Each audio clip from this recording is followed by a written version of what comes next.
બનાસકાંઠા જિલ્લાના અમીરગઢ જે એક રાજસ્થાન રાજ્યને અડીને આવેલો તાલુકો છે અને આ અમીરગઢ પંથકમાં લુખ્ખા તત્વોનો આતંક દિન દહાડે વધી રહ્યો છે। અમીરગઢમાં કોઈ રોજિંદા કામ માટે આવતા લોકોને એકલતાનો લાભ લઈ અજાણ્યા શખ્સો મોઢે રૂમાલ બાંધીને લૂંટ ચલાવતા હોય છે। ત્યારે વધુ એક બનાવ અમીરગઢ તાલુકાના એક રિક્ષા ચાલક અમીરગઢથી ખાપા સવારી લઈને નીકળ્યો હતો અને ખાપાથી પરત ફરતા ડુંગરપુરા અને ખાપા વચ્ચે રસ્તા 3 અજાણ્યા ઈસમોએ મોઢે રૂમાલ બાંધીને રિક્ષા ચાલકની રિક્ષા રોકાવીને માર મારીને મોબાઈલ સહિત રોકડ રૂપિયા 2400 લૂંટી લીધા હતા।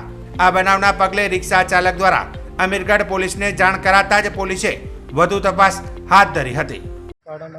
વિઠ્ઠલભાઈ પ્રતાપજી દામેચા કાલે 21 તારીખ 8ના શિક્ષકને ખાપા ગામ મૂકવા ગયો હતો અને વળતા રિટર્ન થતાં 3 જણા હતા। તે મોટું બોધેલું હતું, લાલ કલરના ને કાળા કલરનો રૂમાલ હતો। તે મને બાઇક આડું કરીને અને ખેંચી લીધો। ખેંચીને મને કહે કે પૈસા આપ અને મોબાઈલ આપ।